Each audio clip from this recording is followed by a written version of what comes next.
우리의 목표는 얼굴을 매끈하게 만드는 거죠. 아주 간단하게 제거할 수 있거든요. 예방해주는 목적으로 어떤 각질 제거제나 세안제들을 사용하시는 게 가장 좋은 방법인 거죠. 대표적으로 우리 두 가지 성분을 말씀드릴 수 있을 것 같아요.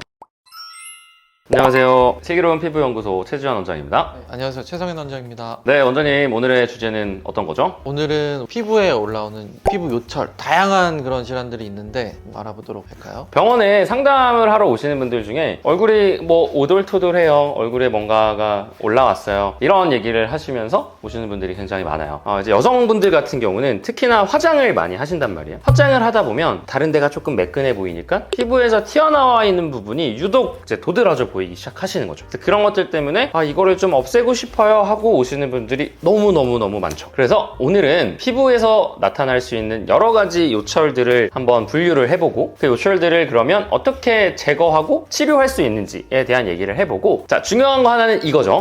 집에서 그러면 없앨 수 있는 요철은 어떤 게 있을까? 홈케어 방법까지 한번 오늘 얘기해 보도록 하겠습니다.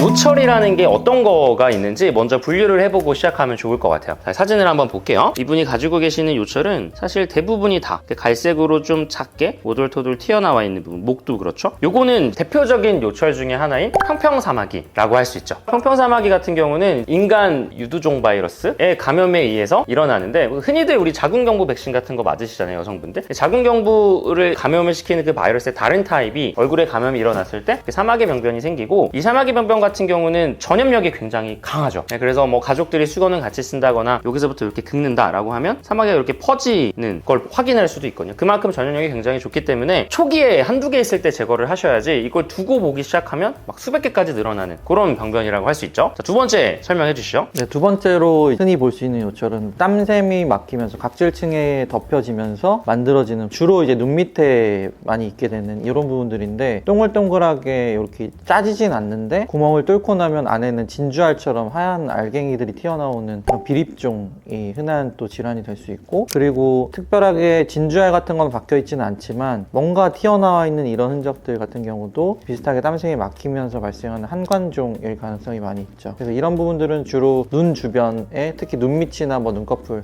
이런 얇은 피부층에 많이 분포하는 그런 요철이라고 할 수 있죠. 그래서 이제 비립종 같은 경우는 이제 살짝 구멍을 내줘야 되는 거죠. 바늘로 구멍을 내시는 분들도 있는데, 이런 것들은 병원에서 CO2 레이저나 어빔 레이저 같은 걸로 살짝 구멍을 내서 짜주면 안에 있는 진주알 덩어리가 나오게 되는 거고, 그다음에 한관종 같은 경우는 보통 땀샘에서 기원한 양성 종양이라고 하는데 생각보다 깊게 있어요. 그래서 표면에 있는 거를 걷어내기보다는 안쪽에 있는 땀샘을 직접 레이저로 조사해서 없애주는, 혹은 뭐 레이저나 고주파 장비를 보통 저희가 쓰죠. 바늘 고주파, 아그네스, 그런 것들. 그래서 그렇게 제거해 주시는 두 번째, 세 번째 요철이라고 할 수 있겠네요. 그리고 네 번째로 우리가 흔히 볼 수 있는 요철은 남성분들, 특히 이마 쪽에 호발하긴 하고요. 가까이서 보시면, 확대해서 보시면 이런 부분들이 동그랗게 튀어나와 있고 가운데 약간 이런 분화구처럼, 우리 표면에서 보면 이렇게 올라와 있는 이런 분화구처럼 모양이 보이는 그런 병변들이 많이 있어요. 이런 애들은 우리가 피지샘이 확장되면서 증식되어 있는 형태의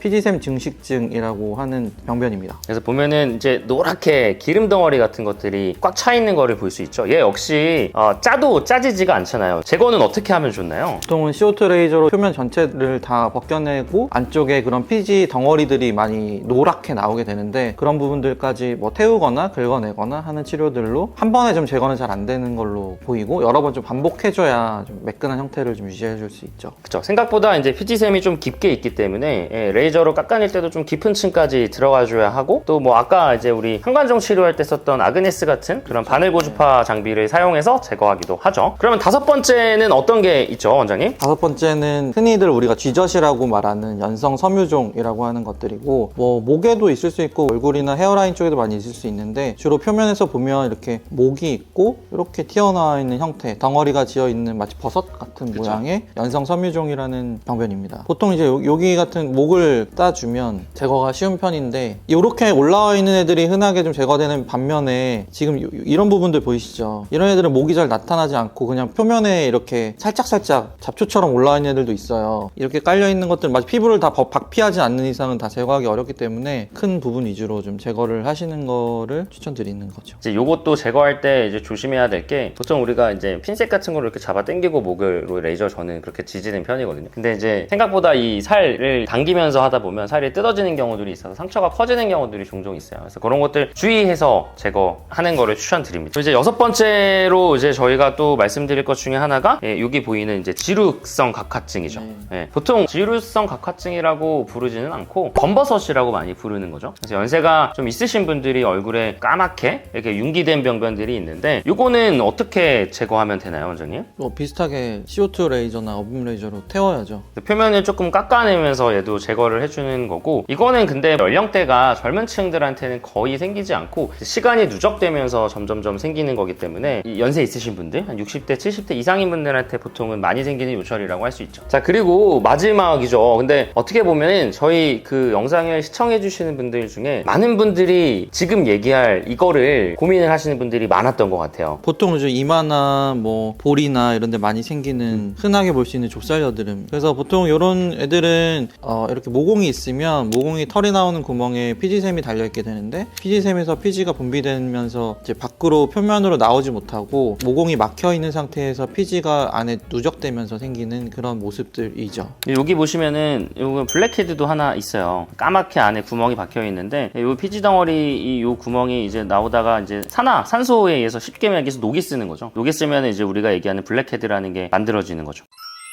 자, 그럼 원장님 이 중에서 홈케어를 통해 가지고 없앨 수 있는 그런 병변은 뭐가 있을까요? 딱 두 가지를 말씀드릴 수 있을 것 같아요. 첫 번째는 좁쌀 여드름이고 두 번째는 비립종. 두 개가 약간의 차이는 있어요. 좁쌀 여드름은 조금 예방도 하고 좋아지게도 할 수 있는 홈케어 방법이 있는 거고, 비립종은 사실 일단 생겼다라고 하면 집에서 좋아지게, 그러니까 없앨 수 있는 방법은 없어요. 근데 비립종을 안 생기게 하는 데는 도움이 될 수 있는 그런 홈케어 방법들이 있거든요. 그래서 그런 것들을 지금부터 한번 설명드려볼까 합니다. 각질 제거를 하는 거라고 말씀드릴 수 있을 것 같아요. 특히나 좁쌀 여드름 같은 경우는 모공을 각질층 같은 노폐물들이 막으면서 피지 덩어리들이 쌓이면서 생기는 질환인 거잖아요. 그래서 그런 거를 예방해주는 목적으로 각질을 제거해줄 수 있는 어떤 각질 제거제나 세안제들을 사용하시는 게 집에서 좁쌀 여드름을 예방할 수 있는 가장 좋은 방법인 거죠. 대표적으로 우리 두 가지 성분을 말씀드릴 수 있을 것 같아요. 첫 번째는 단순히 좁쌀 여드름만 있는 게 아니라 염증성 여드름이 보통 같이 있는 경우들이 굉장히 흔하거든요. 그렇게 되면 이제 여드름 기능성 화장품이라고 되어 있는 살리실산이 들어있는 세정제, 세안제를 사용을 하시면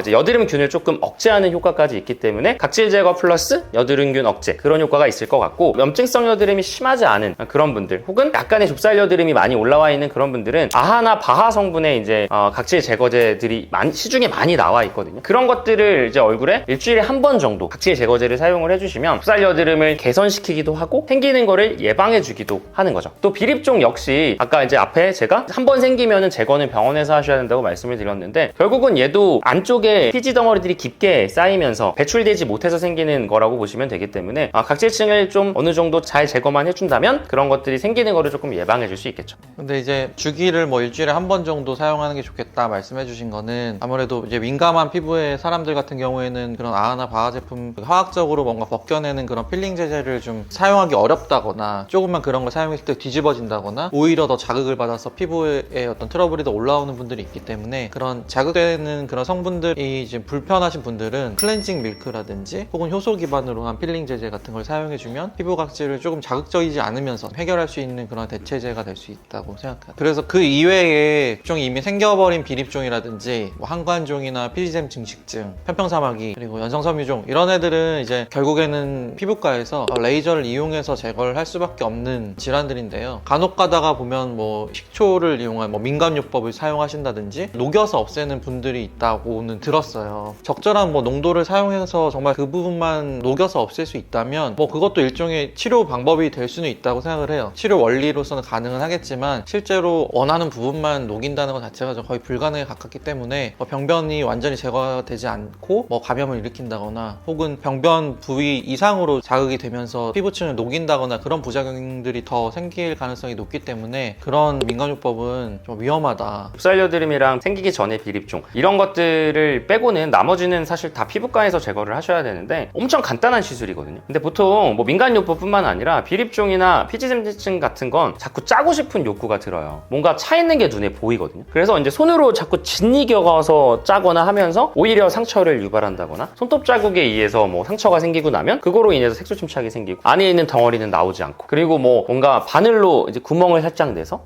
이거를 빼봐야겠다 하다 바늘을 찌르는 깊이를 조절을 잘못해서 오히려 또 염증이 생긴다던가 이런 문제들이 있을 수 있기 때문에 이런 질환들은 그냥 병원에 오셔서 아주 간단하게 제거할 수 있거든요. 그래서 이런 것들은 그냥 병원 오시는 거를 추천해 드립니다. 우리의 목표는 얼굴을 매끈하게 만드는 거죠. 그래서 튀어나와 있는 것들 중에 가볍게 병원에서 제거할 수 있는 것들이 너무나 많기 때문에 정확하게 진단 받으셔서 튀어나와 있는 요철도 제거하고, 그 다음에 안쪽으로 파여있는 여드름 흉터 같은 것도 이전 영상을 참고해 보시면 굉장히 도움이 많이 되실 것 같습니다.